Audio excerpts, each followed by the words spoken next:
Today I'm going to show you a little tutorial that will coincide with our Talent Tuesday coming up. I thought maybe I would come on ahead of time and show you the tutorial, and then also when we're ready to post it on Tuesday for the swap, you'll have an idea of what we're going to be making. These are what I consider a stained glass effect, which can be used for covering your journals, for just putting a page in the journal, adding tickets or a journaling spot. The main premise behind this is leaving the spaces in between your elements so the background can appear through. You can use black, navy blue, red, whatever you want. I think, to me, the black stands out the most, but you certainly can use whatever background color you would like. These are 8.5 by 11 pieces, but I'm going to just do a smaller version, and perhaps it can just be a bookmark or a belly band or just a journaling spot, whatever you want to use it for. At this point, you pick out one focal image that you want to adhere onto your piece, and then you select other images or background papers, stickers, whatever you want, even wording, that you will then cut down and adhere in different spots on your piece, ensuring that you do leave, like I said, a border around all your pieces. So I'm just going to start with this one in particular and just adhere it to the cardstock. And I like to put it off center. That's just me, but you can do whatever you want. And like I said, you leave a very small border, if I can get it on straight.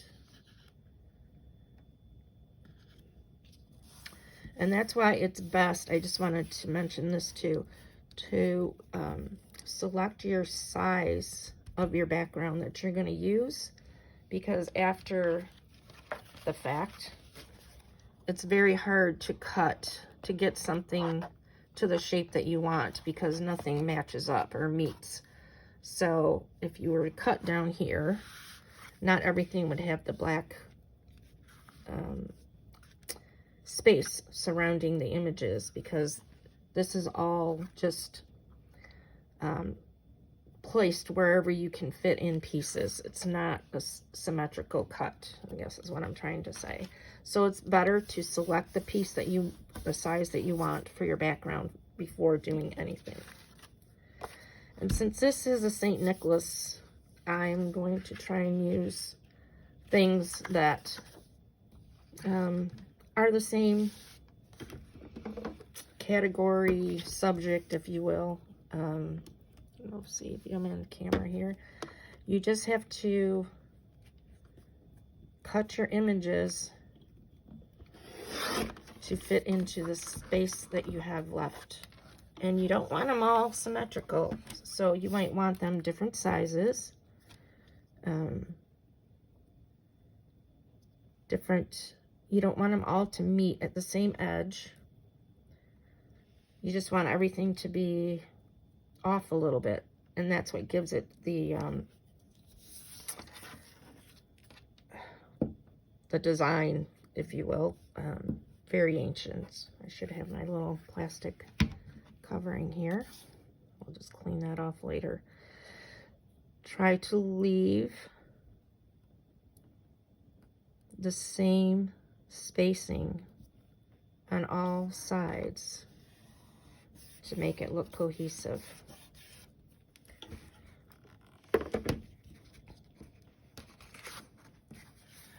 And this can take a little time, so you really want to just select something that is pleasing to your eye After the fact, I go over this with Distress ink so that all the images look vintage. Especially if you have some papers that are more, you know, white in the background and your image isn't white. Cut that a little bit more.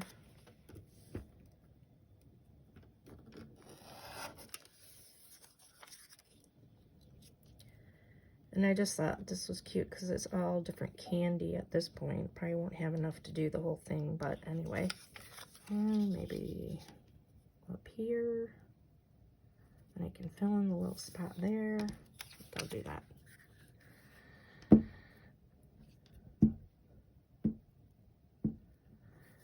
Now, I have, after distressing these, I also will Mod Podge them. That will also give it more stability and a nice coating.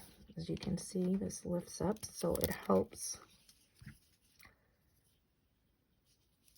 to adhere it to the paper with the Mod Podge on top.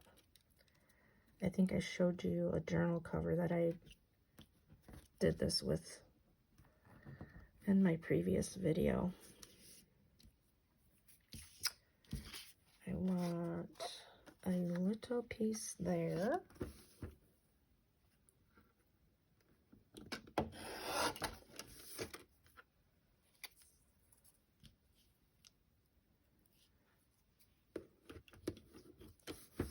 And just remember, it's paper. If you cut it the wrong size, you always have more. Just don't be afraid to cut what you need. Should get my scissors.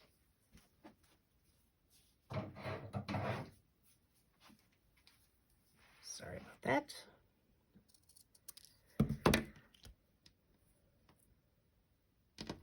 Still too much.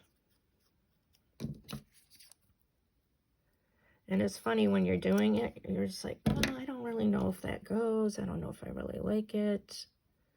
But once you get to the end, pretty much all turns out.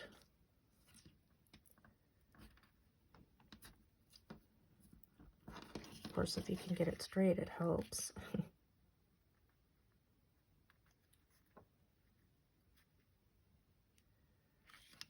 Come on. There we go.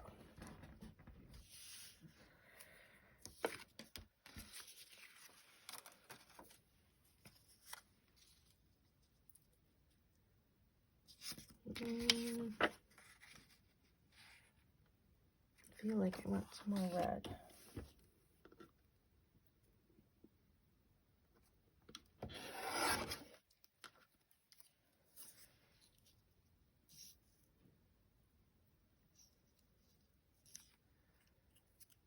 Sometimes it's just easier to cut with the scissors.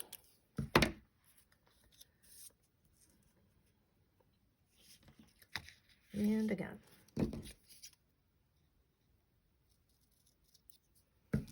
I hope you're having a fantastic day. I happen to be filming this on Sunday. I'm going to start watching the Lions game pretty soon.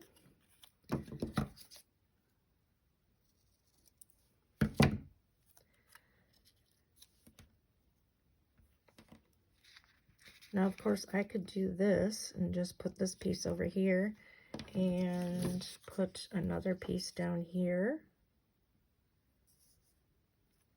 But I think I'm going to do this.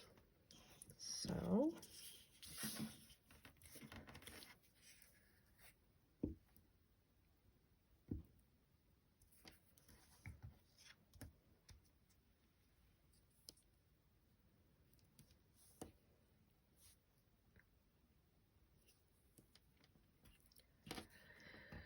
I hope that you do comment on these videos and tell our group team leaders what kind of things you're interested in seeing.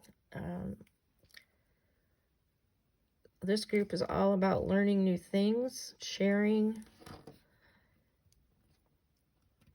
and just enjoying the creativity, the whole process. but I by no means have all the answers, so I would love for you to tell us what you are looking for.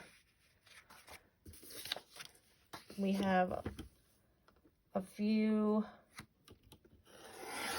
members that would also like to perhaps do some videos or share their creativity, so it's not just the leaders. So anything that you have an interest in learning, please let us know.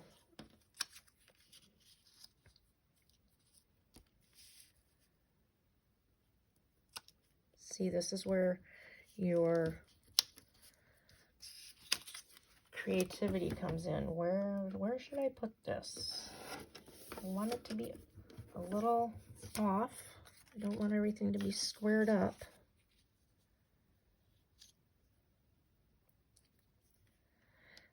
Still too long.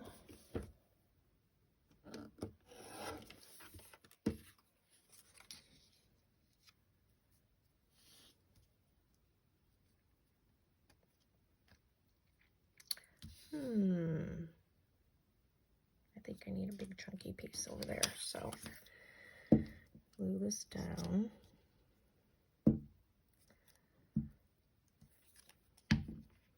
Lord knows we all have tons of scraps, and this is a great way to use up those scraps.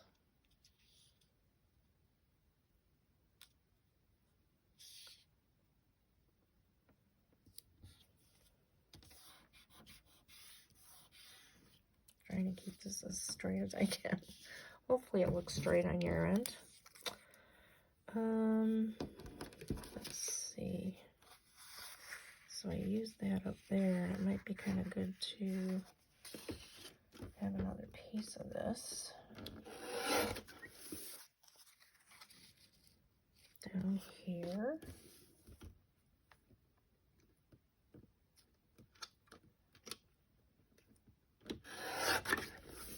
It's so cold here in Michigan. But after living here for all these years, certainly not surprised. Knew it was coming.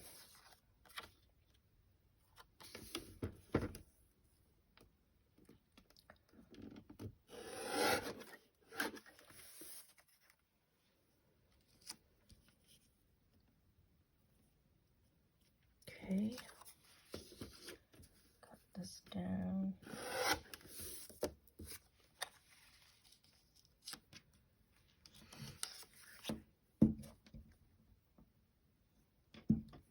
And like I said, I am using tons of scraps because I certainly have more than enough scraps to use. And why waste the big sheets of paper unless there's something absolutely that will fit in with what you're making that you want to use. But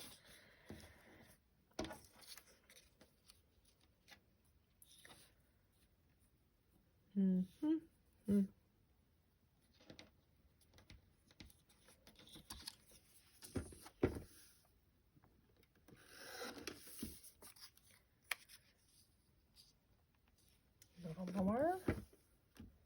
Maybe this one's shorter. It's probably too short. Okay.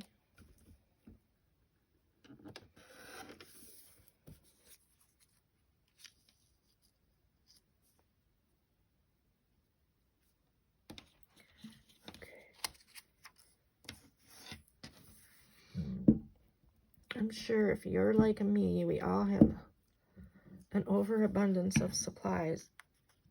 However, you could use pieces of paper from Christmas ads, magazines, anything you can get your images from.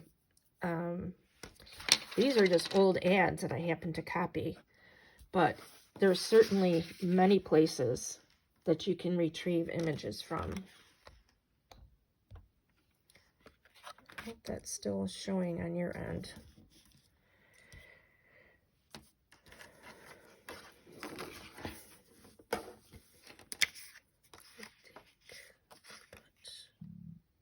green there? I don't know. That's not hitting me.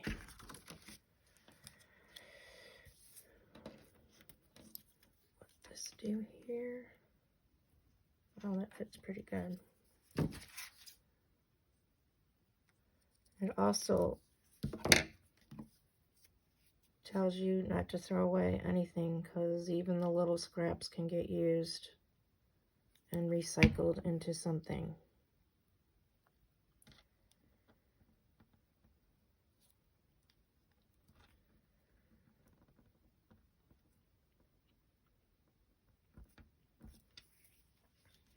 Not exactly perfect meeting there, but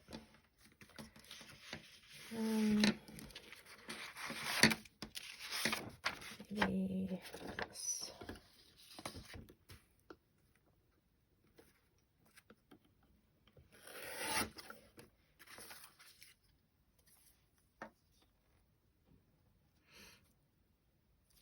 Make that a little thinner.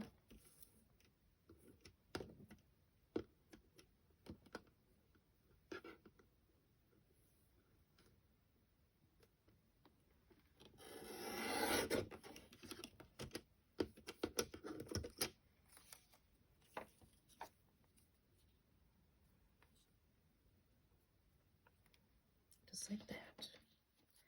I've also used these for, say, you put a birthday message in here and then, you know, just make your focus around that, and you can glue these to the front of your card base and make cards out of them. It's kind of interesting. It's something different.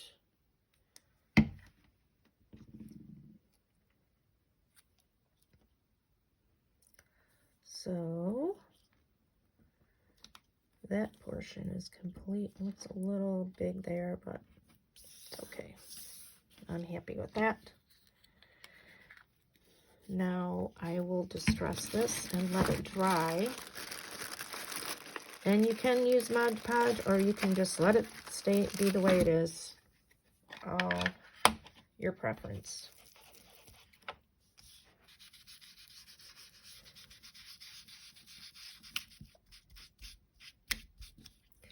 I just like to give it a little aged look, so some of the brightness on these white pieces coordinate with my main element.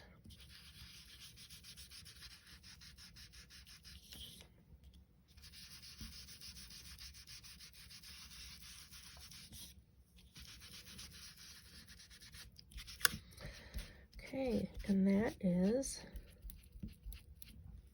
finished piece. Like I said, it can be used for journaling. You can adhere a piece of white cardstock on the back so that it can be used for journaling. And you could also adhere it to your book and make it into a pocket, a side pocket, bookmark. Pretty much it can be used for anything, but I'm just giving you some extra ideas. So I hope you enjoyed the video, and please sign up on Tuesday to participate in the Talent Tuesday swap. Have a great Sunday, or I guess maybe you'll be seeing this on Monday. Enjoy your day. Bye.